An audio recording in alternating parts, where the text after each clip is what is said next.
Gente, só explicando um pouquinho como vai funcionar na nossa dinâmica, vocês receberam um balão verde e um balão vermelho, não é isso? Vou pedir para vocês encherem o tamanho que vocês quiserem. Esses balões é uma forma de vocês interagirem com o que os nossos pastores vão estar aqui conversando, falando sobre esses temas. Então, quando vocês não concordarem, vocês vão levantar o vermelho, concordarem vão... Tipo assim, acontece lá em casa, não acontece assim não, levanta o vermelho. É uma forma de vocês interagirem. Lembrando que esse papo aqui, ele é muito casual, ele é muito espontâneo. E ele é para a gente se divertir mesmo, é uma troca de experiências. Aqui também tem alguns cartazes que são algumas plaquinhas que vão demonstrar as emoções, né? Quando a gente quiser levantar uma, né? Estou impressionado que acontece assim lá, ou que algo foi engraçado. Então, é mais ou menos essa dinâmica que a gente vai ter. E teremos 3 perguntas que os nossos pastores vão estar respondendo. Cada casal de pastores vão ter o seu momento para responder as perguntas que a gente vai fazer. Gente, os casais têm que estar com uma bola vermelha e uma bola verde, tá? Não pode nem 2 vermelhas, nem 2 verdes. É uma vermelha e uma verde. Dá um exemplo aqui, o pastor Ed falou alguma coisa que vocês concordam, levanta a bolinha verde, está interagindo com aqui. Ah, discordo, levanta a bolinha vermelha. Até porque os pastores vão estar também interagindo entre eles. Vou dar um exemplo aqui, tá? Bem tranquilo. O Wagner vai falar sobre os filhos. Ele diz, lá em casa eu cuido do meu filho, eu acordo, eu levo para a escola.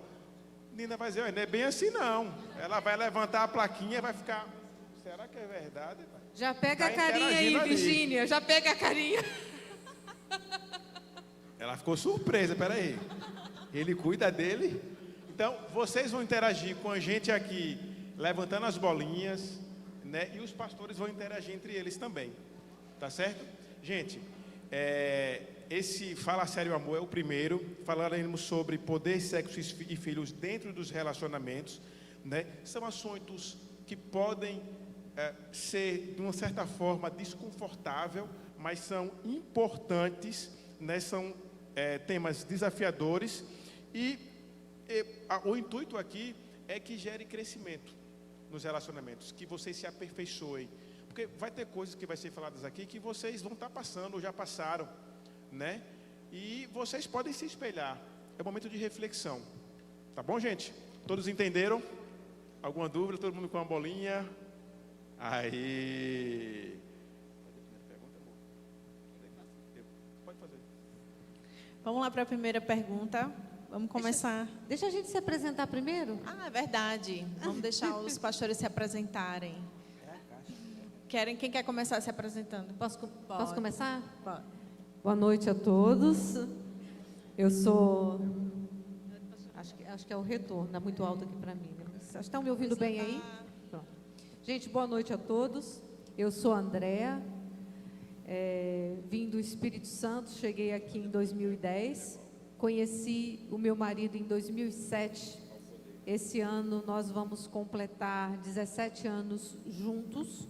Conheci ele em julho de 2007 e nos casamos em outubro de 2008. Foi um casamento rápido. Quando ele me pediu em casamento, eu pensei assim, esse cara está querendo casar muito rápido, deve ter alguma coisa de errado. Mas a verdade é que eu estava completamente apaixonada.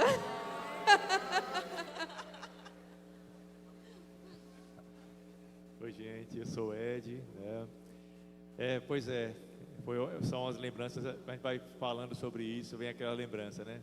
Eu me lembro que, assim que eu a conheci, eu fui fazer, né, aquela primeira viagem, foi um pouco complicado, porque ela morava no Espírito Santo, eu aqui, aí quando eu fui para conhecê-la mais e tal, já estava apaixonado, aí ela saiu para trabalhar, me deixou em casa, na casa dela, aí eu, curioso, né, digo, vou olhar como é que é essa mulher. Aí eu abri o guarda-roupa dela. Meu Deus do céu, pra quê, gente? O guarda-roupa dela era assim, era alinhado, milimetrados, os vestidos separadinhos por cor. Se olhar, você podia botar uma régua que era igualzinho, um limite do outro. Tudo arrumadinho assim, tudo pilhadinho. Parecia que estava numa estante de uma loja. Aí eu liguei para ela na mesma hora, digo, amor, acho que não vai dar certo não. Quando ela disse, por quê? Eu abri o seu armário e se você abrir o meu, você vai sair correndo em pânico. Mas é isso, foi bem assim mesmo, não estou exagerando não, foi bem assim. E aí, mas assim, Deus ele vai, quando ele tem propósito em algo, né, a gente vai superando as nossas limitações. Hoje eu sou um pouco mais organizado, ela é um pouquinho mais desorganizada também, né? E aí a gente se equilibra. Pois é, gente, eu sou esposo de Andréia, né? Como ela falou, 16 anos, 17 anos juntos, de alegria, de lutas, de tristezas, de raivas, muitas, né? E chegamos aqui, né? E somos muito felizes. A gente vai falar dele daqui a pouquinho, né? Então, já para... Deixa eu falar esse, gente, quando eu conheci ele, porque foi assim uma opção de vida. Eu não queria ter filhos, escolhi muito jovem não ter filhos. E quando eu conheci meu marido, eu soube que ele já tinha 2 filhos de um relacionamento anterior. Quando eu soube que ele tinha filhos, eu pensei assim, ai, graças a Deus. Ele não vai me pedir filhos e eu vou ter, entre aspas, né, vou ter filhos. E graças a Deus foi assim mesmo. Eu conheci Neto, Natália estava ia fazer 10 anos, e Neto já estava com 11, ia fazer 12 anos. E são os filhos do meu marido. Natália hoje mora em Portugal, Neto mora em São Paulo. E são os filhos que Deus me deu, o filho do coração que Deus me deu. Eu tive a oportunidade de ter filhos através do meu marido. André, tem quantos anos eles? Natália está com 27 e Neto faz 29 agora. Perfeito. Pastor Wagner e a Nina, se apresentem. Boa noite, paz. Eu me chamo Virgínia.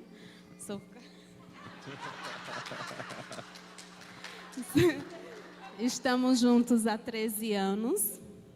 São dias difíceis, dias de muitas alegrias, de tristezas, dias que são tensos, porque a opinião de um e a opinião de outro aqui é totalmente água e óleo. Não tem como. Eu disse, meu Deus, Deus tem um grande propósito em nossas vidas, porque somos totalmente diferentes. Só um exemplo, ele ama foto. Quem tem o Instagram dele sabe aí. Ele ama foto. Eu não gosto de fotos. Mas eu sei que Deus tem um grande propósito em nossos casamentos. Temos um fruto do nosso amor, que é Antônio e Gabriel. Um filho de 12 anos. E é uma bênção no nosso casamento. Estamos aí, né? Deus proverá. Amém. Boa noite, irmãos. Paz seja com todos. Para aqueles que não me conhecem, né? Me chamo Wagner. Sou pastor auxiliar aqui na comunidade Farol. Amo fazer parte desse time de pastores abençoado. Amo fazer parte dessa comunidade linda, como diz a Dani. Tenho 40 anos. Sou casado com essa mulher linda, maravilhosa. Agora em dezembro, né? A gente faz 14 anos de casados. Como ela já falou, temos um fruto desse amor, que é o Anthony. 12 anos, vai fazer 13. Um detalhe que eu gosto de falar para todo mundo é que em 12 anos, né, amor, a gente nunca deixou ele sozinho assim para fazer uma viagem, para passear e tal.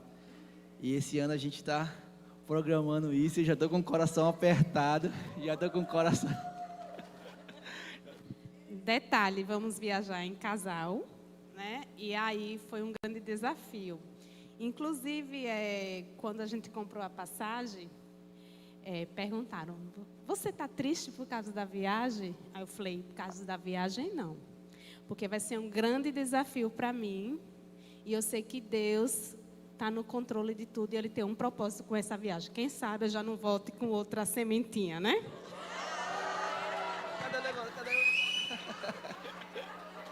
Amém. E é isso, gente. Aê. Gente, vamos iniciar o nosso talk show. A primeira pergunta é sobre poder. Vou direcionar aqui para o pastor Ed e para a pastora Andréia.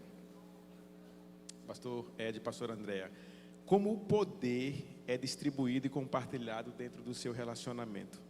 Vocês sentem que há equilíbrio na tomada de decisões e na autoridade, ou há áreas onde um parceiro se sente mais dominante?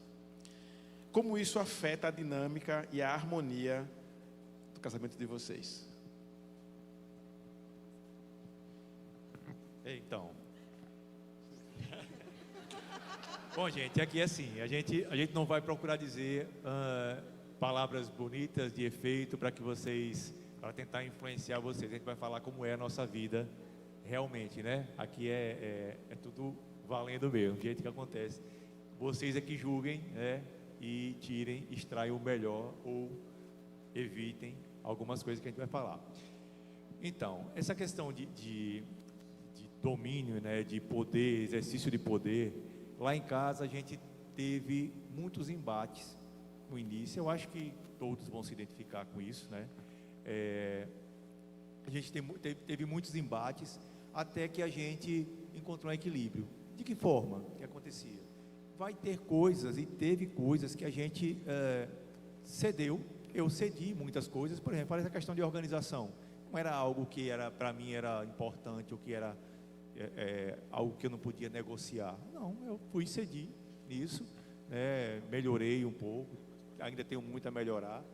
E só como exemplo de uma coisa, mas são tantas coisas, sabe? Coisas de nossos hábitos, coisas de nossa cultura familiar, que algumas coisas eu cedi, mas tem outras coisas que eu, desculpa o termo, eu coloquei o pé na parede e disse, não, aqui é assim, vai ser desse jeito, e a gente foi, negociou e tal, chegou no equilíbrio. Então, eu creio que a forma saudável, né, de se exercer essa autoridade dentro de um casamento, é isso, é você ceder em algumas coisas, mas não ceder em tudo. Ceder em tudo, você não ajuda o relacionamento, você não ajuda a outra pessoa, você não ajuda seus filhos, que são esponjas ali, que estão absorvendo tudo aquilo que vocês veem, que vocês fazem, né? Então, assim, aprender um ponto de equilíbrio entre ceder e se impor. Tanto isso para os homens como para as mulheres. Precisa haver uma imposição. Estou vendo o pessoal balançando aí, ó. Então, veja lá, está com muito verde aí, viu? Então, isso. Mas assim, ambos têm que ter, porque a mulher, ela tem que ceder sim em algumas coisas, mas tem outras coisas que ela não pode ceder e não deve, para o bem do casamento, para o bem da família, em defesa da família mesmo. E lá em casa não foi diferente não, tivemos vários embates, mas uma coisa que sempre acontece, sempre teve, né? A gente sempre buscou não perder de vista o respeito, sabe? E quando tem essa questão, quando chega esses embates que a gente falou, essas imposições, tem que ser feito com muito respeito, porque nessa hora que a gente é provado, né, quando nossos limites ali são ultrapassados, a gente às vezes está envolvido de emoção, né? E aí às vezes fala algo que fere, e essas feridas, elas precisam ser tratadas no momento. Uma coisa que a gente teve no nosso relacionamento e sempre foi uma constante, a gente não deixava a conversa para depois, sabe? Negócio de varrer para debaixo do tapete. A gente brigou, discutiu, e aí dá um beijinho depois e não fala mais nada, é como se aquilo não tivesse acontecido. Isso é um problema sério. A duras penas a gente aprendeu isso, sofremos e aprendemos a superar isso, a tratar as coisas, ter as conversas difíceis, sabe? É chegar assim, pronto, a gente vai conversar. Se não está pronto para conversar naquela hora, dá um beijinho ali, fica naquele momento. Chega no dia seguinte, hoje mesmo no carro a gente vinha algo que a gente precisava tratar, e disse, eu ainda não estou pronto para a gente conversar sobre isso. E pronto, ela já me conhece, ela já me entende, não insiste, amanhã ou depois a gente vai tratar sobre isso e pronto, isso não vai afetar a nossa vida. Pronto, já falei demais. Gente, afinal de contas já são 16 anos caminhando para 17, nós completamos 17 anos agora que nos conhecemos, né, na última semana de julho. Então, assim, de fato, as conversas difíceis, elas trazem a relação saudável, isso é um ponto. Existem áreas na nossa vida onde ele é dominante e eu nem me atrevo porque isso é dele mesmo. E existem áreas, para mim, onde eu sou dominante e ele nem se atreve. Quando eu digo nem se atreve, é tipo assim, a gente vai decidir sobre alguma coisa de computador, de energia, de água, alguma coisa prática de dentro de casa, eu só falo com ele, amor, precisa disso. E eu louvo a Deus porque ele vai lá e faz, ele resolve. E às vezes ele é tão interessante que eu falo com ele assim, amor, eu estava pensando, e se eu tivesse tal coisa assim, assim, eu só falo o que eu quero, ele já vem com a ideia atrás e daí a pouco está ele chegando com um negócio pronto para mim. Então essa área, eu vim aí batendo, essa área eu nem me atrevo a intrometer, porque é ele que faz e eu me sinto acolhida nisso. Assim como tem coisas que ele também... Ele sabe que é de meu domínio, sou eu que estou fazendo, então quando ele vai fazer, ele chega, me pede opinião, pergunta o que eu acho, como é que deve ser feito, e a gente se assimilou dessa maneira. Eu acho que a grande questão da relação é você ir assimilando. Agora, eu preciso falar isso para aqueles que são jovens casados. Não se angustiem por vocês não terem isso ainda, porque essa assimilação ela vem com o tempo. Se vocês dois estiverem disposição para terem conversas difíceis, porque ela não nasce do dia para a noite. Nós tivemos muitos embates, muitos, porque assim, na parte financeira eu falo depois sobre isso. Nós tivemos muito, mas conseguiu ajustar. Amém, amém. Amor, Nina, quer que eu repita a pergunta? Não, quero só complementar o que eles falaram, que lá em casa quem dá a última palavra sou eu, né? Aqui. Ela fala, vai lavar os pratos, Lucas. Sim, senhora. É verdade. Quando não concordamos com algo, ele nem insiste, porque já sabe, né? Lá em casa é só olhar. E quando eu me calo, ele já sabe também que eu não estou concordando. Bem assim, é em qualquer lugar. Se vem um convite, se vem algo, só de olhar, ele já sabe. Então, assim, essa comunicação com o passar do tempo, vamos adquirindo, né? E pegando ali o que o pastor Eri falou, na questão que, desde quando a gente casou, teve essa comunicação, que se houve algo entre os dois, da gente não dormir sem se falar, não dormir com raiva, porque a gente não sabe se a gente vai acordar e vai ter aquela pessoa do lado. Então, é um conselho que eu trago e sempre falo. Não durma com raiva. Sempre converse antes de dormir e não deixe que isso vire uma rotina de dormir chateado com o outro, porque de repente você pode acordar e aquela pessoa não está mais do lado de vocês. Mesmo chateado, bote para fora, eu te amo, vá dormir sem fazer nada, mas se resolvam. E o incrível, né? Eu não vou demorar, mas... Sem fazer nada é sem bater, né? E o incrível que... Sem dormir no sofá. Eu sou muito assim, não parece, né? Mas eu sou muito bravo. E aí, não parece, mas eu sou. Aí quando eu tô com muita raiva, e a gente faz, né, tem esse acordo e tal, aí a nossa cama, ela é encostada na parede. Assim, né? Detalhe, na parede tem a marca dele todinha. Ele parece que vai entrar na parede. E eu fico com a cama toda espaçosa para mim. Eu amo, lógico, né? Eu fico com tanta raiva, né? Às vezes a gente tá discutindo alguma coisa, aí eu fico com raiva, aí vou lá e parece que eu quero entrar na parede mesmo. Mas eu não posso ir para outro lugar, para outro quarto, porque a gente tem esse combinado. Aí eu fico lá bem na parede, encostadinho. Aí daqui a pouco ela vem, me enrola. Porque, como ela falou, nós somos muito diferentes mesmo. Ela é muito frienta e tal. Não, calorenta. Ela é muito calorenta. E eu sou muito friento. Qualquer coisinha eu já fico com frio, me tremendo. Aí eu lá me enrolo todinha. Ela vai lá, mesmo com raiva, me enrola, me dá um beijo. E eu fico meio que entrando na parede, sabe? Mas, graças a Deus, a gente tem tido aprendido, né, esse princípio, né, de sempre que tiver uma discussão, tá com raiva, a gente conversar, para que a gente não possa postergar isso, dormir e ficar com aquilo pro coração, com mágoa. Lá em casa, a cama é no meio, já para não ter esse problema. Qualquer coisa vai cair, né? Então tem que estar ali, ó, junto. 95% da cama é dela, E dos de meninos. Tito e de Júlia. Eu fico na pontinha. Eu não sei como não caí na cama ainda.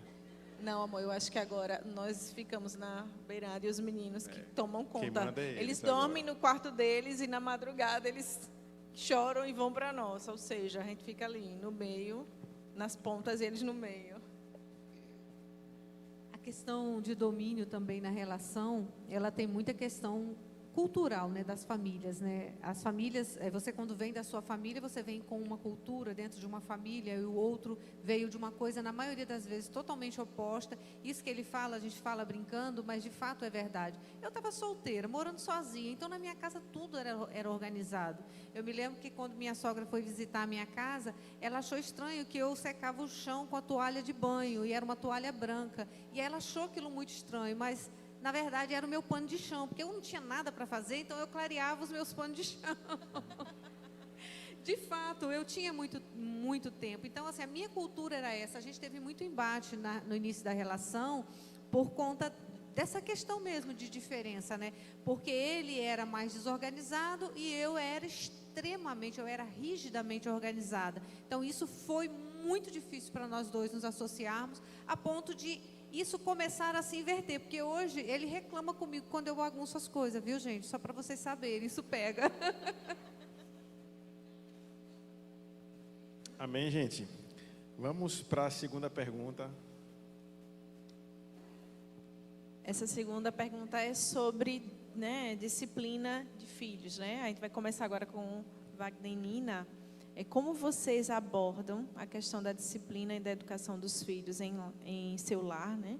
Como conciliam diferentes estilos de parentalidade e garantem que ambos os pais se sintam ouvidos e respeitados na tomada de decisões importantes sobre a criação dos filhos? Bom, lá em casa eu sou taxada como a chata, mas eu sou uma chata que eu sou uma chata que ele ama mais? A mamãe. Nem falo nada, ele já fala logo: mãe, eu amo você. A nossa relação é uma relação muito boa, sou muito clara com ele. Eu sou dura, realmente sou, porque o paizão aqui é muito zen com ele, faz todas as vontades, em todos os sentidos. E eu que sou a chata, ensino ele sim o caminho do Senhor, e sempre deixo bem claro: filho, eu e seu pai estamos lhe ensinando qual o caminho você deve seguir. Cabe a você querer seguir Jesus ou não. A gente está lhe ensinando.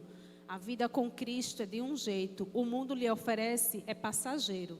Então, quando você crescer mais, você vai ter o entendimento e você vai seguir. Não é porque seu pai é pastor, você é obrigado a ser um filho do pastor, andar certinho. Não, você vai viver a sua fase e você vai ter o seu momento de tudo. Então, geralmente eu também, às vezes eu digo bem assim: olha, antes de você mentir, Deus já sabe o que você está pensando. Você pode esconder tudo para a mamãe e para o seu pai, mas para Deus, Ele já sabe o que você está pensando em fazer. Então, não adianta, se é no computador, se você for ver alguma coisa de errado, você está enganando a mim. Mas para o Senhor, você não está enganando, não. Mas assim, nosso filho é uma bênção, a gente é bem claro em tudo em casa, a gente orienta ele em todos os sentidos e mostra o caminho com o Senhor e sem o Senhor. Isso é tão importante, né? Esse tema é muito importante. Quem tem filho aqui? Amém. E aqueles que ainda não têm, vai ter, em nome de Jesus. Né? E assim, nós louvamos a Deus porque Anthony é uma criança muito especial, uma criança muito de Deus. Assim, a gente desde pequenininho, né, a gente conversa muito com ele. Então, essa questão da disciplina na educação no lar, no início a gente teve algumas nuances interessantes, que a família dela é toda católica, né, e católica praticante mesmo, assim, praticante mesmo. E logo no início, eu tinha que trabalhar, ela também tinha que trabalhar, e ele ficava na casa, no hotelzinho e tal, e à tarde na casa da avó. E a avó começou a ensinar algumas coisas bem culturais mesmo, bem doutrinárias, assim, bem religiosas. E aí a gente, pequenininho, aí já ensinando a ele como orar e tal. E aí eu cheguei em casa, eu falei, deixa eu observar, um detalhe, sim, que faz muita diferença, né? E aí a gente sempre, ele tem 12 anos, sempre vai dormir, ele não dorme sem dar a benção e sem fazer a oração dele. E interessante que ele me chama, às vezes chama ela, às vezes me chama. E aí eu falei, Antônio, vamos orar? Aí quando eu peguei na mão dele pra gente orar, aí ele começou, Santo anjo do Senhor, meus Deus.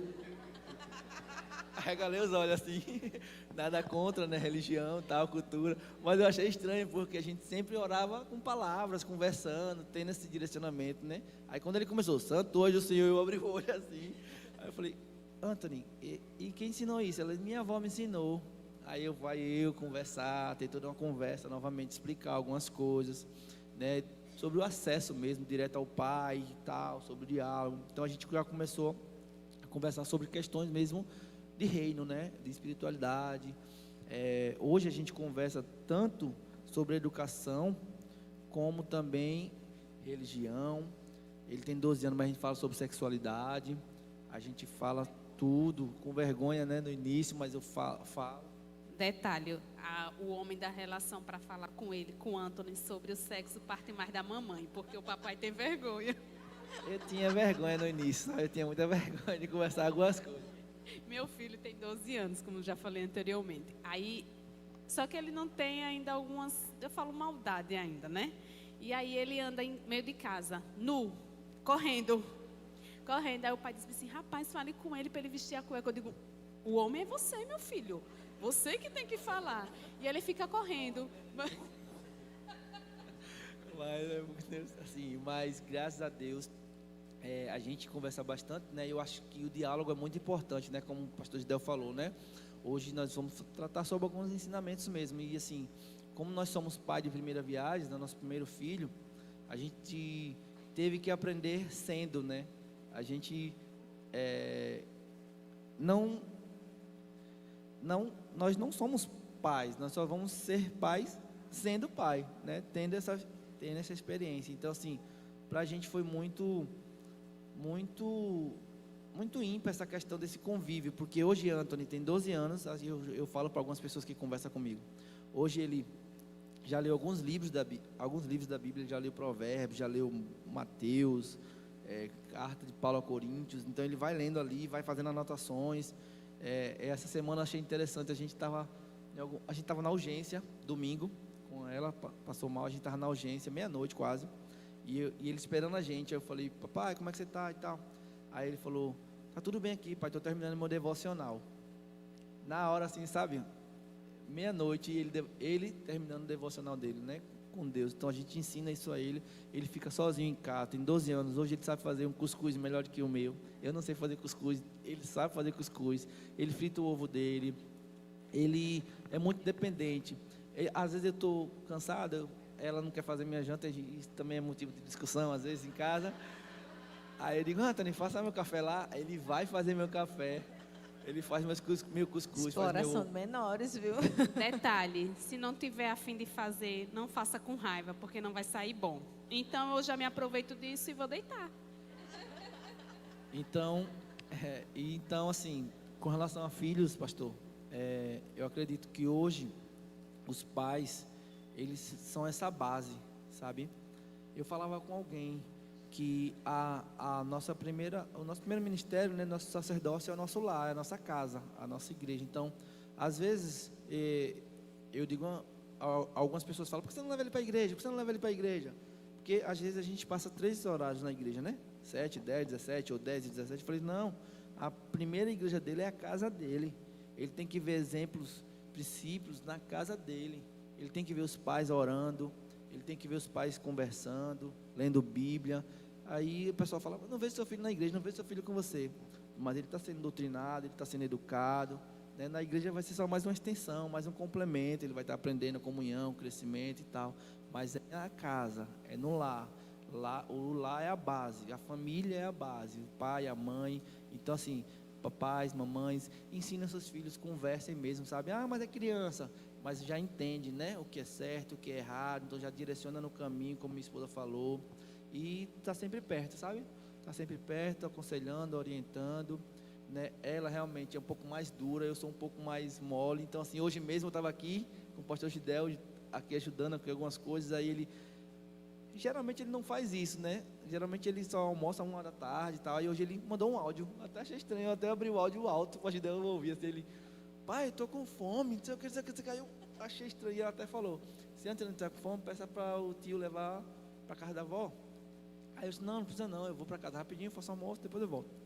Aí eu cliquei assim no áudio, ele, pai, eu tô com fome, venha logo, sei o que. Na hora meu coração fica pequeno, eu sou muito mole. Aí eu fiz o quê? Vou passar ali no restaurante, vou comprar uma quentinha, vou levar. E fui no restaurante, comprei uma quentinha, do jeito que ele gosta. Dia de sexta eu faço churrasco e tal. Aí fiz uma quentinha bem gostosa de churrasco para ele e levei só para ele.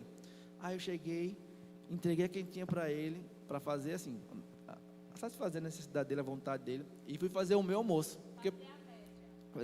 E fui fazer o meu almoço. Aí ele, gente, pai, por que você não comprou uma quentinha para você também? Eu falei, não, papai comprou só para você, vou fazer o meu almoço.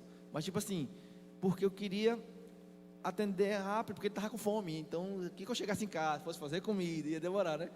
E também para não gastar muito fora, eu fui fazer minha comida, para não levar 2 quentinhas, cara, financeiramente apertado. Pastor Hélio. Então, gente, a André falou, né?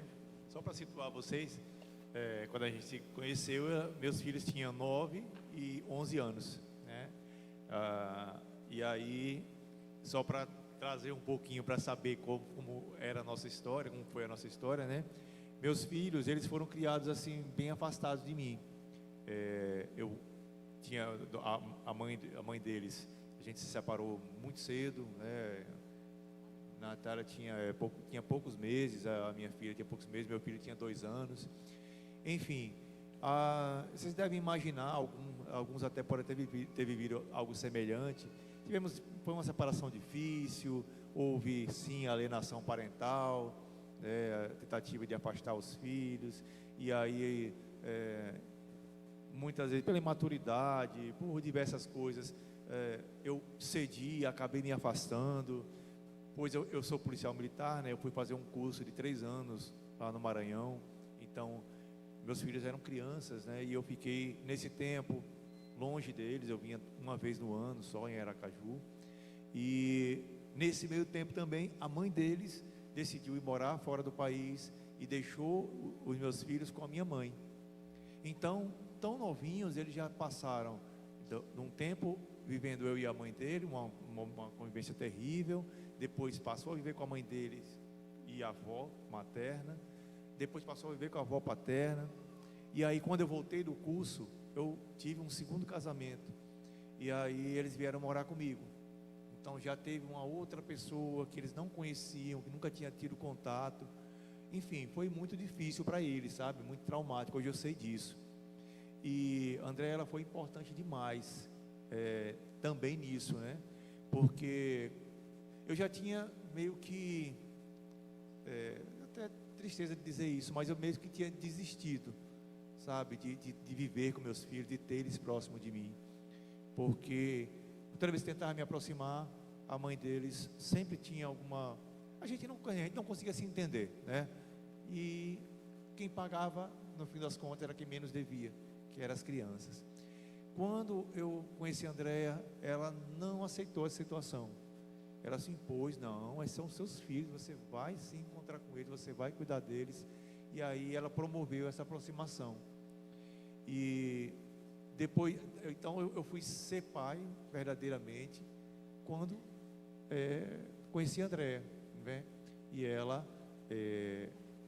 vai falar melhor sobre isso, mas ela verdadeiramente assumiu um papel que, de certa forma, é o papel da mãe, né? Tanto é que as crianças hoje, né? Tem 29 e 27 anos. Vai 29 em agosto. Então, a gente fala para nós pais, sempre as crianças, né? E eles aceitaram ela, e eles falam hoje, adultos, que tem nela a figura da mãe, né? E respondendo a pergunta, né? Como é que a gente lidou com isso?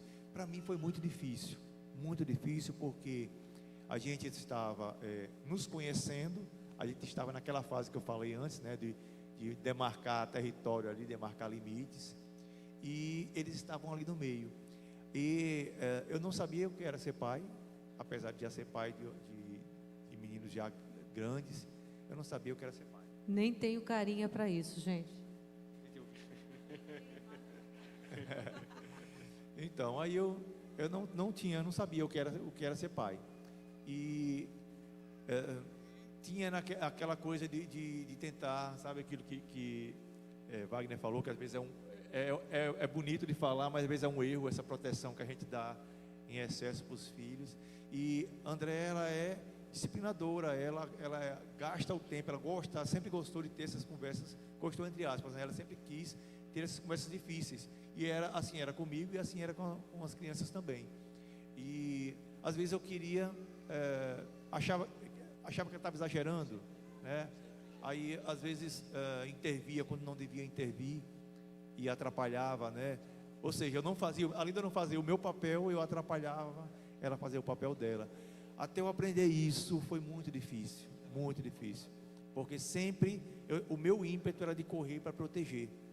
E aí ela vai falar também sobre isso, mas ela já estava num papel que é muito difícil, né? Também, se alguém tiver, alguma família que viveu essa experiência, ou pelo menos vai imaginar o que seria isso, o que é alguém que está fazendo o papel de mãe, mas que não pode, não tem toda a autoridade, vamos dizer assim, de uma mãe, né? Porque uma madrasta, ela pode impor um castigo, ela pode fazer até um certo ponto, que ela não, até ninguém vai achar que ela tem legitimidade para isso, né? Então é complicada a situação, mas assim, e hoje, né, passado todo esse momento, o André vai falar um pouco, mas falando, até passar esse tempo todo, hoje eu tenho uma relação muito saudável, muito gostosa com meus filhos, que são adultos, né? Minha filha, recentemente, ela está morando, como o André falou, ela está morando em Portugal, e ela falando comigo não, né? Mas até essas coisas, tem intimidade com filha, tem até um certo limite, os pais aí vão saber, né? Aí ela chegou, arrumou um namorado lá, de lá mesmo, natural, de lá de Portugal, e falou para André assim: eu gostei, estou muito feliz porque ele é igualzinho ao meu pai. Aí aquilo, sabe, o coração, né? Falando agora eu me emociono, porque que bom que ela olha para mim e em mim ela acha um ideal de homem. Claro que eu tenho meus defeitos, né? Mas hoje ela é adulta, ela sabe meus defeitos, né? Ela conhece as minhas falhas, mas mesmo assim ela quer um homem para ser o marido dela que seja como o pai dela, né? E assim também é a relação com o meu filho. Então, quando eu olho para trás, eu digo: poxa, então, com todos os erros e acertos, deu certo, né? Deus estava no controle e continua no controle de tudo, né? Esse é um assunto até delicado da gente falar, porque ele fala, eu chego a me emocionar, porque ela um dia disse para mim assim: Andréia, eu quero um marido para mim igual o meu pai é para você. E eu disse para ela: minha filha, sua régua está alta. Vai ser um pouco difícil. E aí eu expliquei para ela que quando eu conheci ele me deu muito trabalho. Que ele não veio pronto. Ela: então eu vou trabalhar também. É isso, gente.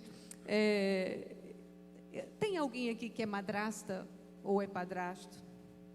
Gente, vocês então entendem o que eu estou falando aqui agora. Às vezes é extremamente doloroso ser madrasta, ser padrasto, porque assim, essa palavra que ele falou é uma palavra delicada, legitimidade. Eu me lembro que quando eu falo meu filho, tá? Eu me refiro a eles como meus filhos. Quando meu filho precisou de um apoio psicológico, uma psicóloga, e aí eu falei com ele: olha, a gente tem que ir atrás de uma psicóloga para cuidar de neto e para ajudar a gente, porque eu não estou sabendo lidar com isso. Ele morava com a gente, ele estava com depressão e eu não sabia lidar com aquilo. E aí foi eu cheguei na psicóloga e aí comecei a falar, ele e a criança, que na época era um pré-adolescente. E aí a psicóloga falou assim: você é o que dele? Eu falei assim: eu sou a madrasta. Ela: então você não precisa ficar não, pode levantar e sair. Eu nem acreditei que eu estava ouvindo aquilo. Gente, eu não acreditei. Porque assim, eu acho que eu era a peça ali que mais precisava desse apoio. E aí ela passou a dar apoio ao pai e ao filho e me deixou de lado, me excluiu da terapia. Então, assim, eu me senti excluída em muitas situações, em muitas circunstâncias, mas uma coisa que eu louvo a Deus, você que é padrasto, você que é madrasta, sempre que eu conversar com você, você puder me ouvir, eu vou dizer isso: respeite muito a história dos seus enteados, das suas enteadas, respeite a história do seu marido, respeite a história da pessoa que passou pela vida dele, porque assim, uma das coisas, quando ele me contou que ele tinha 2 filhos, eu falei, sim, e a mãe das crianças? Ele mora em São Paulo. Eu moro em São Paulo com as crianças. Aí eu falei assim, como é que você ajuda ela? Ele, não, eu entrego a pensão. Eu falei, sim, mas você faz o quê? Eu fiquei meio assustada, porque não existia essa relação entre ele e a mãe das crianças. E eu louvo a Deus, porque eu também favoreci para que essa relação ela se tornasse mais amável, mais doce, mais respeitosa, porque naquele meio tinha 2 crianças. E uma coisa que eu pensava, o pastor Gidel falou aí, né, da família, a pergunta é a família, essa família diferente, né, que é a madrasta, Conciliam diferentes. de parentalidade. Eu acho que isso é muito importante, porque assim, eu dizia, era um pensamento que eu tinha, e eu dizia para ele, a infância passa muito rápido, a adolescência passa muito rápido, daqui a pouquinho Neto e Natália são adultos, e eu quero ter amigos, eu não quero ter inimigos. Por isso, primeiro porque eu os amei logo de cara, segundo porque eu não queria gerar neles pessoas que ficassem adultos e fossem me detestar. Eu queria me sentir amada por eles, eu queria fazer esse papel, nunca usurpei o papel de mãe, tanto que eles me chamam de Andréia, mas eu queria cumprir essa parte na vida deles que eles precisavam. Gente, é isso que ele falou, é tão interessante, porque por ele ter estado muito ausente, eu dizia assim para as crianças, olha, vocês vão ter tudo que um filho da minha barriga vai ter, apesar de que eu sabia que eu não queria ter filhos. Só tem uma coisa que eu vou dar a um filho da minha barriga que eu não dou a vocês, é uma coça. Mas gente, eu jamais pensei em bater, eu sou contra bater em criança, tá? Eu dizia isso para eles assim, para poder fazer um draminha, porque eu não concordo com isso, não é um tipo de correção que a gente não apoia. Coisas do passado. Se você tem filhos, ame seus filhos, eduque os seus filhos, não trate jamais com violência. Mas era uma forma que eu dizia para eles, porque eu cresci apanhando, né? Meu marido também cresceu apanhando. Quem Eu cresceu também. apanhando aqui, sabe? Acho que está todo mundo acenando a bolinha verde. Tomamos muitas coças. Então, eu explicava isso para eles também. Então, uma das coisas que eu tive na proximidade com as crianças foi isso. E graças a Deus, hoje eu tenho adultos que eu amo, que estão longe de mim e que eu tenho orgulho. Às vezes eu falo assim, eu estou emotiva, porque ontem eu achei um poema que eu escrevi para a Natália. Eu li esse poema para ele, chorei igual criança. Então, de fato, marcou a minha vida, e eu louvo a Deus pela vida do meu esposo. Agora teve desafio, gente, porque, como eu ia dizendo, ele nunca foi presente. Então, quando ele foi presente, ele tentava ser muito bom nas coisas que eu queria educar. Um dia, eu saí para trabalhar. Quando ele foi me buscar no trabalho, Neto não estava bem, estava passando por uns problemas na escola, e eu querendo dar aquela ajustada nele. Ele chegou lá, tinha comprado um Guitar Hero, como é que era? Deixa eu explicar, gente. É porque, como eu falei, né? Ela era tão rígida, pelo menos do meu ponto de vista, né? Que era assim. E eu queria acompanhá-la, né? Nisso, não queria contrariá-la. Sempre tentava, pelo menos às vezes eu não conseguia. Mas a gente chegou a um ponto com essa criança, com esse adolescente, que a gente cortou tudo, sabe? Não tinha mais o que cortar. E eu pensei assim, vou cortar a comida.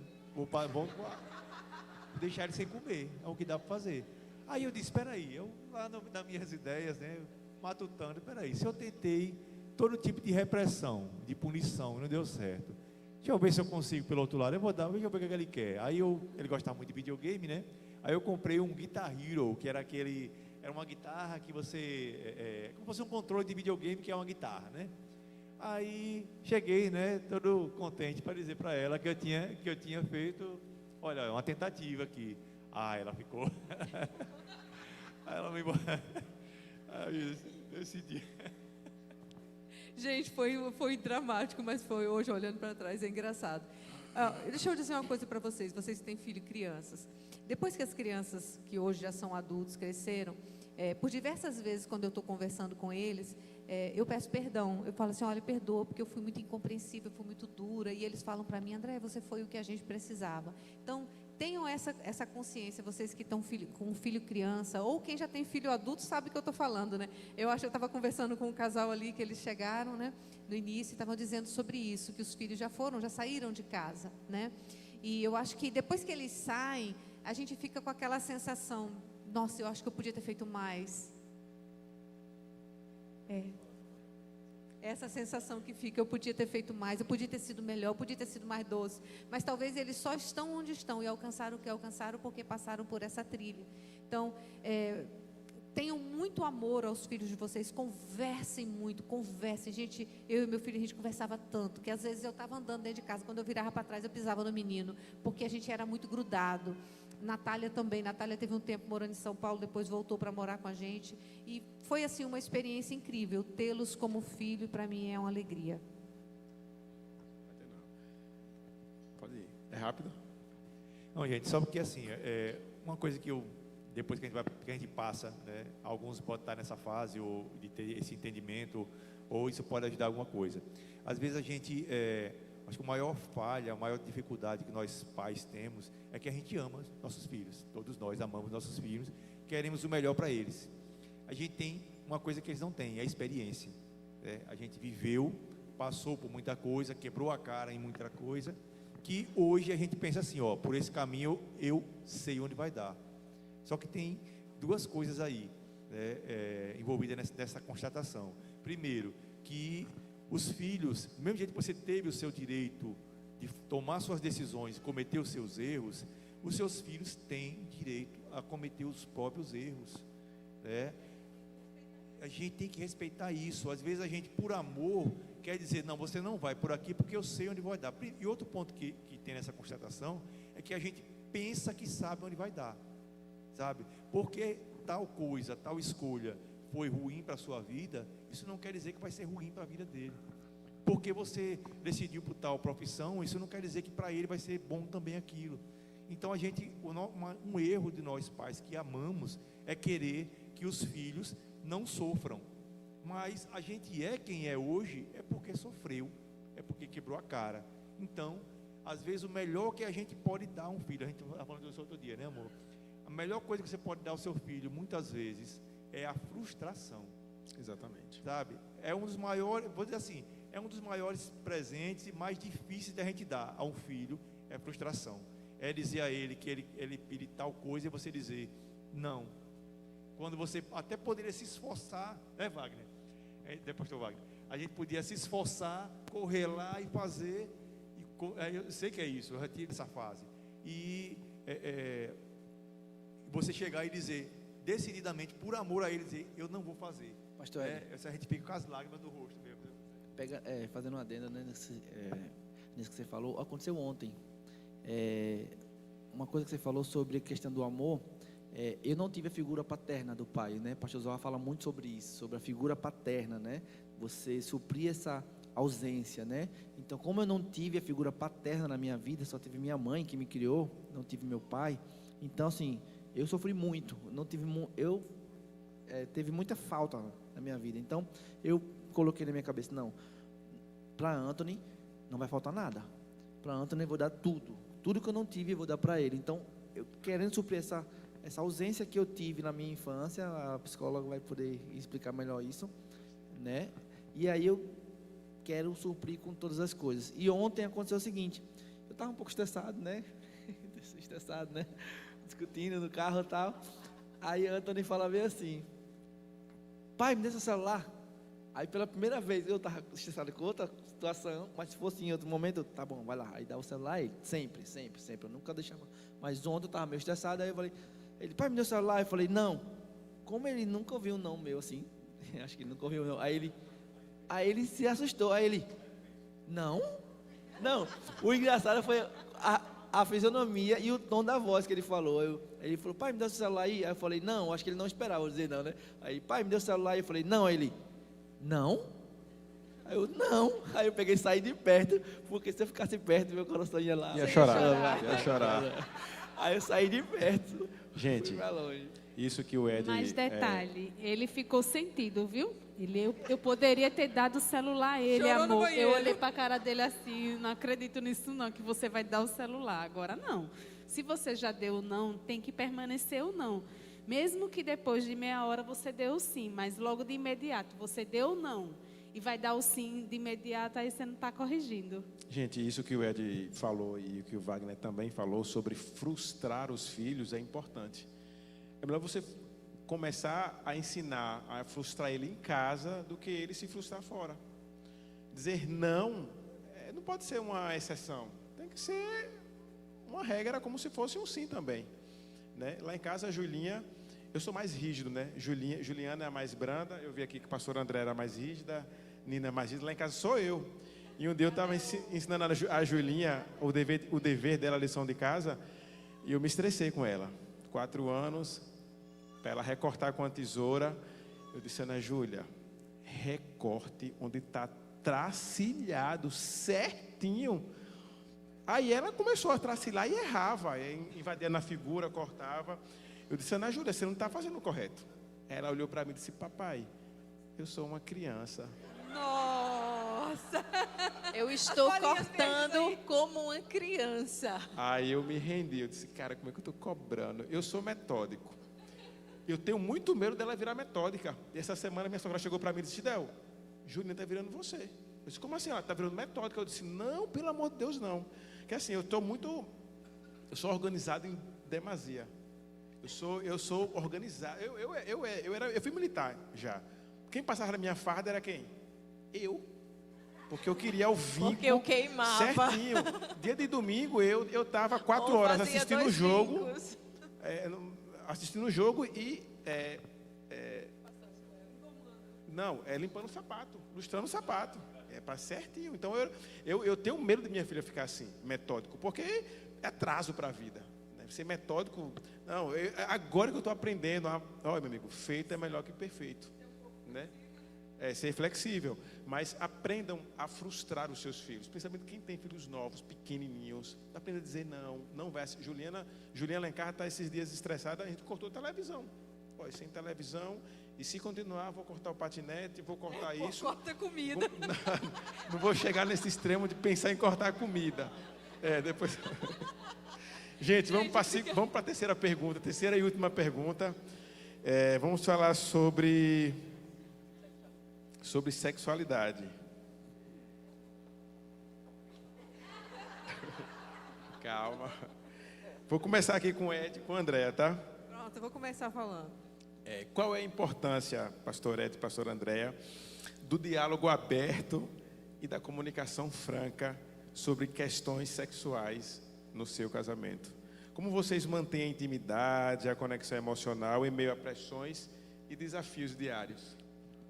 Com vocês. Gente, eu acho que... Eu nem sei se eu falo. É para falar ou não é para falar? É para falar. Ai. Gente, agora sim, falando... Na época que as crianças estavam com a gente, vocês que têm criança, vocês sabem como é mais difícil, né? Eu era muito travada, porque eu ficava pensando assim, eles estão no quarto lá, né? Então, isso me deixava um pouco angustiada. Quem tem filhos aí, eu acho que todo mundo que tem filhos sabe como é, né? Então, quando eles saíram de casa, foi que a minha mente relaxou um pouco. Então, quem tem filhos sabe do que eu estou falando. Mas a questão do sexo dentro da relação, eu acho que ele é como se fosse a cerejinha do bolo, sabe? Eu, como psicóloga, eu acabo todos os dias dentro do consultório ouvindo sobre isso e falando sobre isso. A maioria dos pacientes, eles chegam sem trazer questões de sexualidade ou sobre relacionamento sexual, mas acaba que eles chegam nessa questão porque essa é uma questão que permeia todas as relações. E eu vejo que existe muitas queixas dentro dos casais, dentro dos casamentos, que é ou excesso de querer ou falta de querer. Sempre tem uma queixa nesse sentido. E uma das coisas que eu sempre falo dentro do consultório é que todo excesso e toda falta está descompensado. A questão é você buscar um equilíbrio, meio termo. Então, como eu falei de cultura, quando você conhece alguém, aquela outra pessoa vem de uma outra cultura, vem de outro pensamento. Então, por isso é tão importante, no tempo do namoro, vocês conversarem sobre questões sobre sexo. Então, agora, nós que já somos casados, eu e meu esposo, a gente conversou muito sobre isso. Porque para mim era algo que importava, para ele era algo que importava, então a gente teve que conversar sobre isso. Mas uma coisa interessante da questão do sexo é que com o passar do tempo, o passar da relação, ele já não se torna mais aquela coisa da juventude. Ele é de fato a cereja do bolo, sabe? Aquela coisa que enfeita, aquela coisa bonita. É a consagração do casamento. Então, dentro da espiritualidade associada à questão da vivência mesmo, porque não tem como nós dissociarmos a espiritualidade do casamento, o sexo dessa questão da espiritualidade. O sexo ela é essa questão que consagra a relação. Então, não tem como você se sentir mal amado, se sentir desrespeitado. Você está lá tentando resolver uma questão da finança, uma questão do filho, uma questão da atividade diária. Vocês discutem e aí à noite quer ter relação sexual. Como? Não tem nem como. Você está com ódio da outra pessoa, você quer machucar, você quer ferir, você quer falar alguma palavra que ofenda. Como é que você vai ter relação sexual?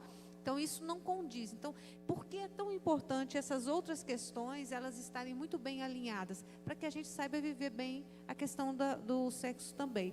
Isso, entre a gente, sempre foi muito bem resolvido, né, amor?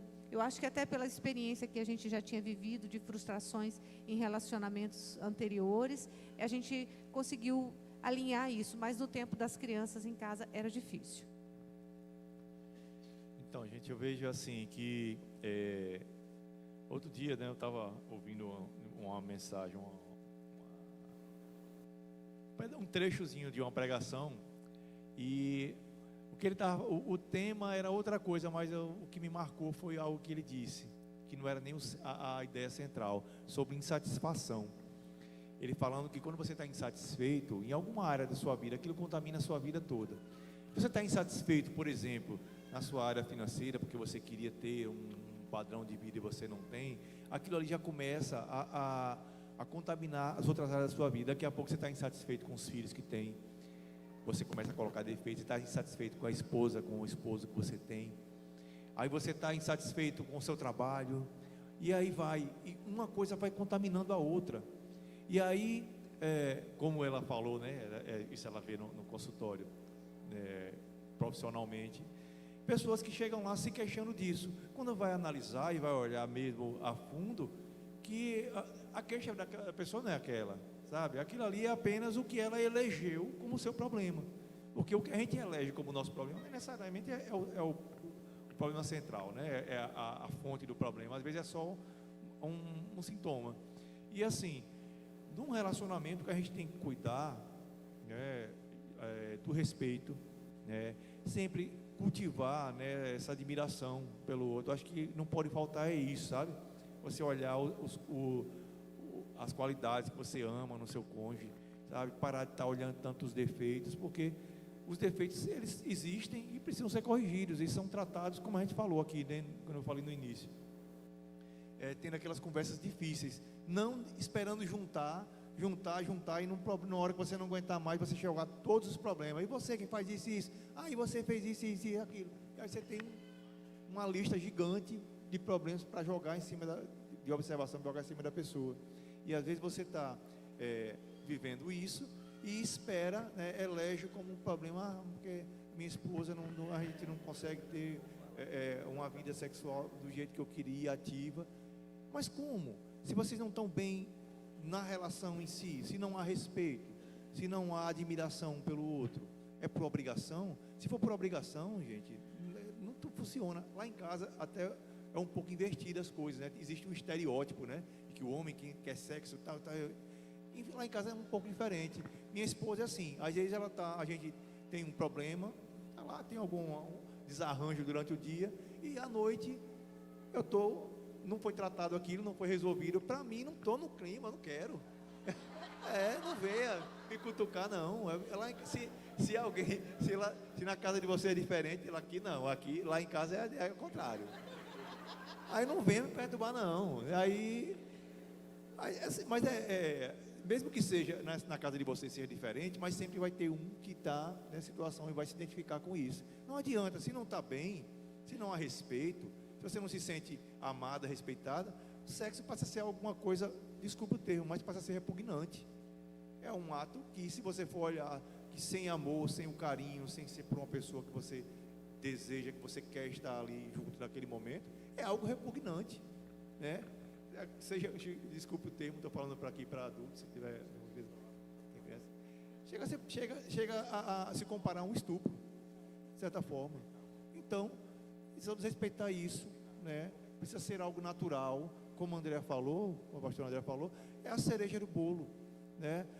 Isso tanto não é importante, vamos dizer assim, sabe, tão essencial, vamos dizer assim, é importante, claro que é importante, mas não é o centro, sabe, de coisas que às vezes você vê relacionamentos que o pessoal coloca no centro do relacionamento, que quando você vai envelhecendo, o natural é que você tenha um companheiro, uma companheira do seu lado, e muitas vezes o sexo passa a não ser, fica em segundo plano, e nem por isso deixa de haver o respeito, deixa de haver o amor, deixa de haver o companheirismo. Pastor, só falar uma questão aqui, que é muito comum eu ouvir isso nos casais, e eu já passei por isso, aquela questão de, sempre era eu que procurava ele, ele nunca, eu me sentia assim, poxa, será que ele não gosta, será que ele tem essa questão comigo? E aí... Ela não se escondia, por isso que eu não procurava.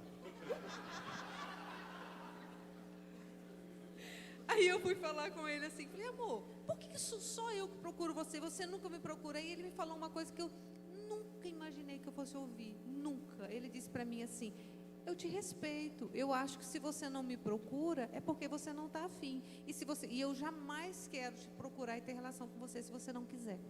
E aí aquilo assim, aí eu falei, não, pode me procurar, eu vou gostar de você. Faço questão.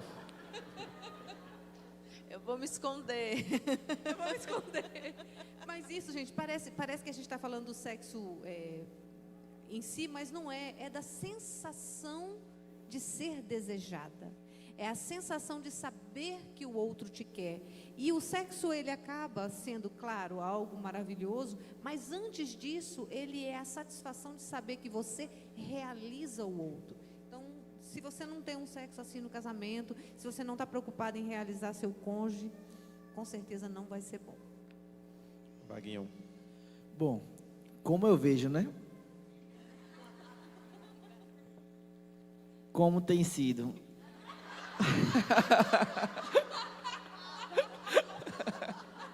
Ô, Deni. Ai, Jesus Cristo.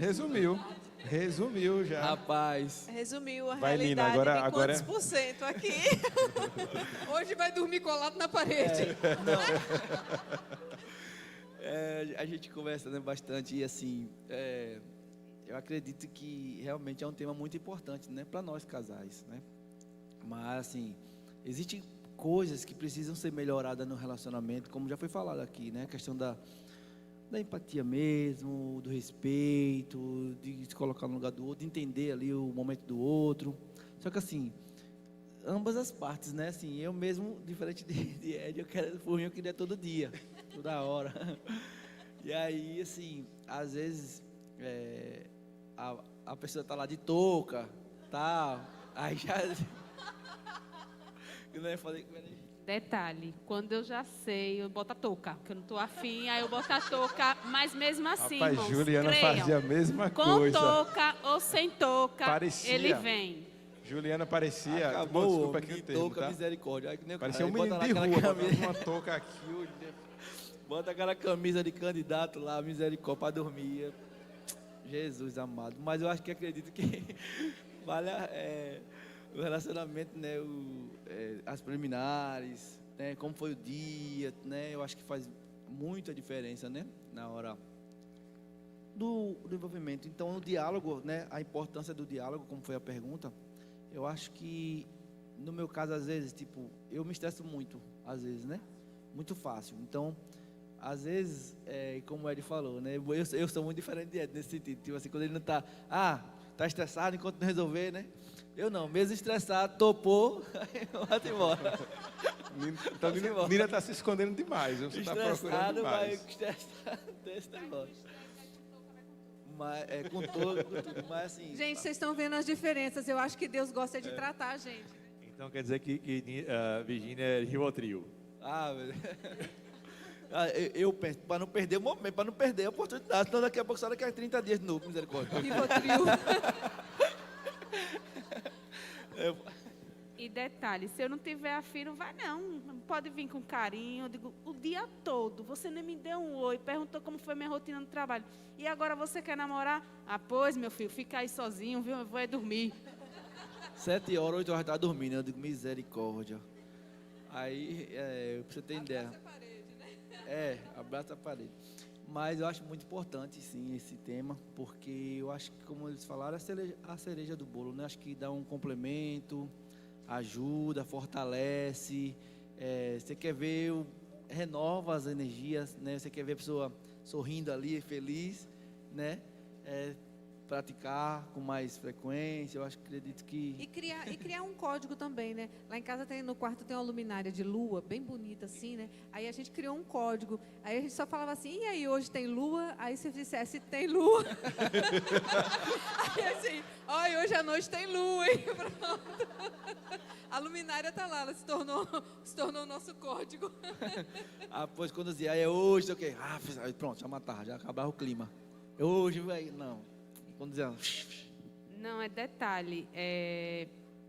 Quando ele resolveu tirar Anthony da nossa cama, Anthony já tinha 10 anos. Mesmo assim, ele ia lá na cama de Anthony, pegava Anthony e colocava na nossa. Detalhe. Então, isso vai esfriando um pouco. Não é fácil. E para a gente voltar a ter essa intimidade, requer um tempo. Você passar o dia todinho estressada. E quando você entrar em casa e dizer, hoje tem... Não, minha filha, pelo amor de Deus. Gente, por isso criem um código aí, tipo, hoje tem lua. Hoje Porque tem. hoje tem, fica muito pesado. Gente, assim, só... Na verdade, o meu papel de Juliana aqui era só mediadores, né? Mas eu vou trazer a nossa experiência aqui. Realmente é um pouco difícil, né? Eu e Juliana, a gente teve passamos por dificuldades nessa área tremendas, né? Casamos em 2009. Gente, casamos virgens. Então, Casamos em 2009. Tivemos muita dificuldade, porque eram 2 pessoas que não sabiam nada sobre esse mundo. Não se falavam, nunca conversamos, né? Meu pai nunca conversou comigo, minha mãe e também nem nunca conversou. Aliás, minha mãe ainda conversava assim, mais ou menos. Mas ela achava que conversar comigo sobre sexo ia me incentivar a fazer sexo antes do casamento. E era uma coisa que a gente prega que não deveria acontecer. Então, casamos e não sabíamos nada. Viemos conhecer o que era isso, se apresentar na lua de mel. Então, foi os primeiros 3 anos, até a gente pegar o ritmo da coisa. Mas é porque, assim, nesses 3 anos, quero terminar já, eu me meti a estudar para concurso público. Eu era militar, disse, rapaz, eu tenho que estudar para concurso público, eu tenho que dar uma vida melhor para o meu filho, para minha mulher. E eu era muito disciplinado. Fui militar muito disciplinado. Eu trabalhava de manhã, estudava todo dia, de 2 da tarde a 10 da noite. Todo dia. E dia de sábado, eu ficava alegre. Porque eu estudava de 8 da manhã às 7 da tarde, às 5, 6 da tarde. E ela fazia o quê? Ia para casa da mãe. Ia ficar fazendo aqui em casa. Nada. Eu não procurava. Eu só queria estudar para passar em concurso público. Eu me escondia, mas não era, eu ficava lá escondida. Mas nesse período a gente passou por sérias dificuldades. E assim, se eu fosse voltar atrás, uma das coisas que eu queria consertar era essa questão. Né? Porque é como a pastora Andréa fala, é uma cereja do casamento, é o que coroa o casamento. Se você não estiver bem nessa parte, né, é porque tem outras áreas ali ao redor, no contexto, que você não está bem. E eu era muito inflexível, né? Dedicava muito tempo ao estudo e muito pouco tempo, quase nada, para procurar ela. Né? E isso, assim, passamos por maus bocados, maus mesmos. Estou confessando aqui para vocês, porque assim, às vezes pode até olhar para a gente, um casal perfeitinho, gente. Perfeito passa longe da gente, né? Mas a gente procura sempre está conversando. Ela me deu um toque aqui agora, a gente conversava muito pouco mesmo. E hoje ainda, né, mais pouco ainda, porque a gente às vezes está lá num momento de intimidade, ela está com medo, está com receio de Julinha abrir a porta e vir para o quarto. Se eu escuto eu pronto. Acabou. Já. Gente, olha, os recém-casados, aproveitem muito esses momentos que vocês tiverem. Aproveitem de verdade. Porque depois que a gente depois que a gente tem filhos, na verdade, isso passa a ser um evento canônico. Mas a gente precisa marcar momentos, né? Preparar, toda uma preparação. E às vezes os planos são frustrados. As rapidinhas pela manhã, as surpresas, não existem com tantas frequências que a gente não lembra mais, né? Esses momentos assim, né? Talvez... Lá em casa rola, viu? As rapidinhas de manhã cedo. Pois é, estou esperando Júlia ter 12 anos e Tito ter 10 anos para rolar de novo. Então, assim, é um momento tão... E não vai rolar, não. Só quando eles saírem de casa mesmo que né? você consegue se concentrar. É quando eles saem de casa. Mas, gente, atenção, tá? Acampamento de casais, dediquem tempo para o seu cônjuge. Porque quem vai ficar com você e ele depois que os filhos casarem? Vocês dois. Eu aprendi isso com o nosso pastor aqui, Gidel. É você e sua mulher. Porque depois que Julinha casar, que Tito casar, parece dois estranhos dentro de casa. Né? Se você dedica muito tempo aos filhos. Muitos casais se separam quando os filhos saem de casa. Exatamente. Isso. Acontece muito. Inclusive tem uma pergunta, lá em casa foram 6 filhos, né? Eu sempre quis fazer essa pergunta para o meu pai. Pai, como é que conseguia? Isso, o meu quarto era uma do lado do escadinha. senhor. E eu nunca escutava nada. É no mudo. Eu fico com vergonha, mas vou perguntar para ele. E aí, gente, esse negócio que ele falou aí é sério, porque lá em casa, na casa dos meus pais, nós éramos em 5 filhos, e casa de telha, aquela casa assim de roça, com parede baixa. E olha, gente, eu era criança, eu ouvia tudo. É verdade. Então, existem alguns traumas também do ouvir. Cuidado com seus filhos, preservem também os seus filhos com toda a cautela. Não, realmente, só para finalizar aqui com relação à questão que ela falou, trouxe esse tema que não estava no script, sobre a questão de Anthony no quarto da gente. Eu sempre fui apegado ao meu filho, né? E dormiu com a gente até os 10 anos. Dormiu mesmo. E aí, isso interferiu bastante também. E agora ele está no quarto dele também. E eu fico muito traumatizado, assim, com qualquer barulhinho, qualquer coisinha, eu travo. Então, assim, a gente às vezes vai rolar ali um clima, uma carícia, aí só de eu pensar que ele está no outro quarto, que ele pode topar na porta, que ele pode abrir, que ele pode... E eu já me desconcentro, já perco o foco. Mas é isso, né? Aqueles recém-casados, como foi falado, aproveitem. Aqui, Henrique, não quero falar o nome aqui não, Henrique, né? Aqueles que... Daniel, uma semana, 15 dias, né? 15 dias. Então, assim, aproveitem aqueles que já têm mais tempo também. Aproveitem com relação ao respeito, à conversa, ao diálogo. Acho que é muito importante. E os que já estão sozinhos em casa, aproveitem também, vão relembrar os velhos tempos. Comecem de manhã, café da manhã na cama, depois vão ter um momento de vocês conversar, dar risada. Isso vai aproximando a intimidade, né? Não é só a sexualidade, não se restringe ao sexo em si, ao ato em si, né? Vai muito mais além. Gente, então aproveitem. Quem gostou, levante a bolinha verde. Ixi, levantando a bolinha vermelha. Gente, é isso, né? O Fala Sério Amor é um evento que a gente sempre vai trazer aqui com temas sensíveis, mas que vão servir para crescimento, para aprofundar a relação de vocês, a nossa relação, porque eu aprendi hoje aqui com a pastora Andréa, com o Ed, aprendi com o Wagner, aprendi com a Nina. Nina me surpreendeu hoje, tá? Nina me surpreendeu. Ela é brava, né, gente? Falou bem. Nina, parabéns, tá? Fala Nina sério, que é tímida, né? Fala às vezes, sério, em né? público. Estamos tentando planejar em junho, né, o nosso possivelmente vai ser um jantar dos namorados. Também estamos esperando a autorização dos nossos pastores. Mas é isso, gente. Eu espero que vocês tenham gostado. Espero que a conversa tenha sido leve, descontraída. Eu acho que foi. Eu senti isso aqui, né? Espero que vocês tenham aproveitado e que vocês reflitam, né? É para trazer reflexão para vocês nessas áreas, né? Poder, sexo, filhos. Isso é para trazer reflexão. pensar nisso. Porque às vezes o dia é muito corrido, lá em casa é muito corrido, né? Eu paro 4 da tarde, depois eu tenho que pegar a Julinha, volto, 6h30, dá jantar para os dois, bota para dormir. Quando a Juliana chega na cama 8h30, eu estou morto, ela também. E a gente não pensa sobre isso, não reflete sobre isso.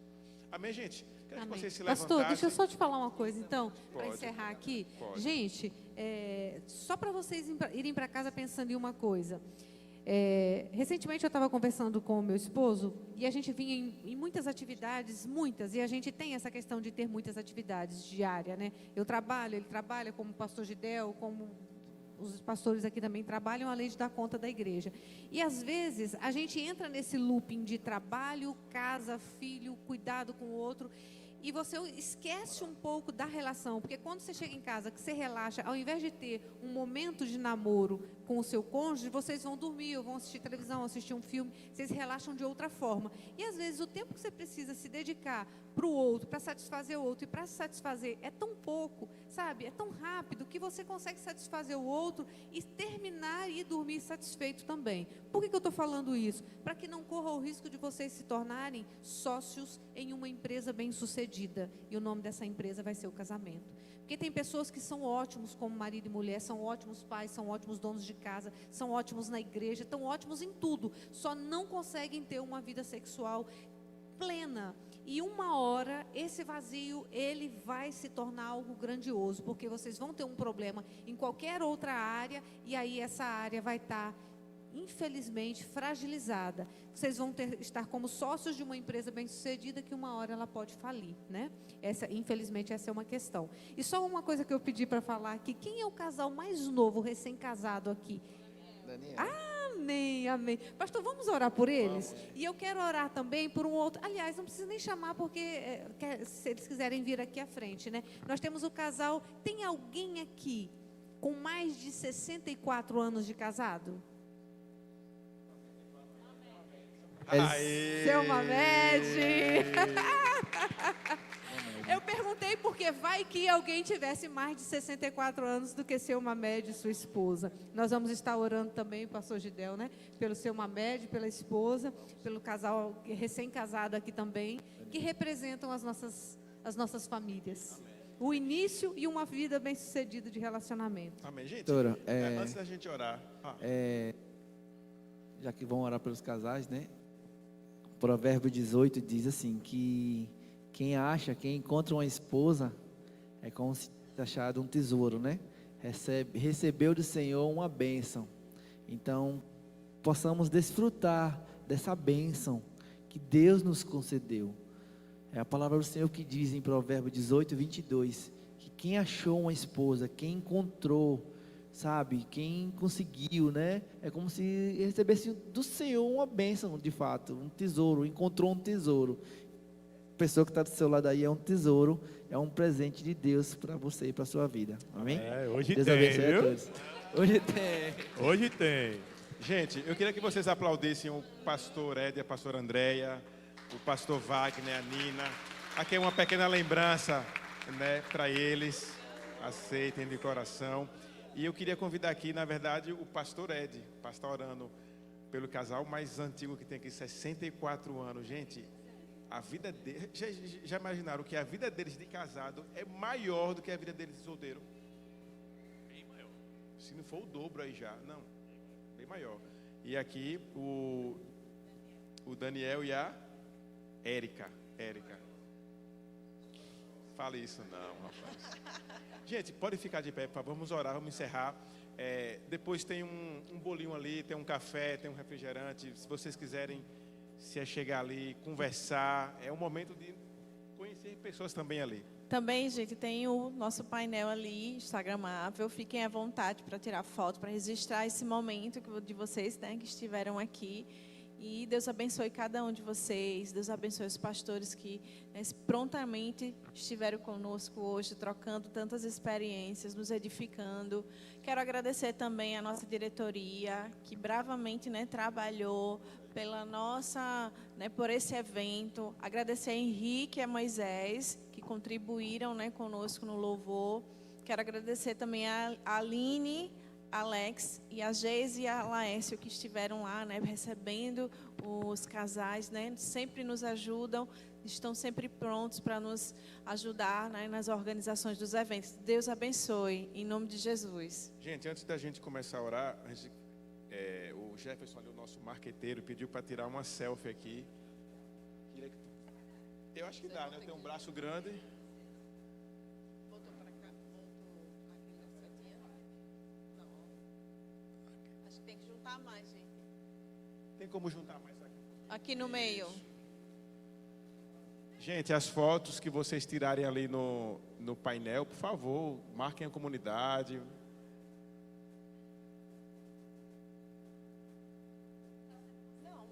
Eita, é verdade, o cabeção. Obrigado, gente. Obrigado, gente. Ora, Ed. Gente, vamos orar, agradecer a Deus por esse momento e consagrar o alimento também. E também por esses dois casais que representam, vão escolhendo para representar. Amém. Deus querido, louvado seja o teu nome, Senhor. Muito obrigado por tudo que foi tratado no dia de hoje. Um momento, Pai, tão descontraído, onde podemos estar reunidos e aprendendo com a nossa vivência. Isso é um verdadeiro discipulado, Senhor. É quando nós vivemos e a nossa vida, o nosso viver cristão, ele influencia outras pessoas. Obrigado, meu Pai. Esse casal, meu Pai jovem, que acabou praticamente de se casar, meu Deus, que o Senhor esteja trazendo bênção sobre a vida dele, Senhor, trazendo sabedoria, trazendo, meu Pai, a disposição, Senhor, de estar fazendo as coisas dar certo, porque os desafios virão, sim, meu Deus, mas que eles possam perceber que aquele que está ao seu lado é quem o Senhor escolheu para a vida deles, e que não haja, meu Pai, nenhum tipo de desistência, sentimento de desistência. Nós, Senhor, repreendemos em nome de Jesus todo espírito de fracasso, meu Deus, que eles tenham sempre a certeza de que tudo vai dar certo. Eles precisam apenas ter disposição. Meu Pai querido, queremos agradecer também, Senhor, pelo nosso casal mais idoso, 64 anos, meu Deus, que alegria. Quantas experiências, quantas lutas, desafios eles passaram, meu Deus, mas chegaram aqui, hoje são exemplos para todos nós. Meu Deus querido, que cada um desses casais que aqui estão presentes, possam ter essa alegria de chegar, meu Deus, à idade e dizer que viver uma boa vida, uma longa vida, meu Deus, com sabedoria e aproveitando a alegria que é ter alguém em quem confiar do lado, meu Deus. Queremos também, Senhor, abençoar a vida de Gidel e Júlio, nossos líderes de casais. Meu Deus querido, que conduziu todo esse evento de uma forma tão majestosa, meu Deus. E o teu nome foi glorificado certamente através da vida deles, do esforço deles, meu Deus, que soube conduzir todos os seus liderados para que houvesse esse sucesso no dia de hoje. Meu Deus querido, também queremos consagrar a Ti esse alimento em nome do Pai, do Filho e do Espírito Santo de Deus, e que o Senhor nos leve em paz logo após, meu Deus, para os nossos lares, e que haja, Senhor, alegria e harmonia em nosso lar, em nome de Jesus, amém e amém. E aplauda ao Senhor, porque Ele é digno.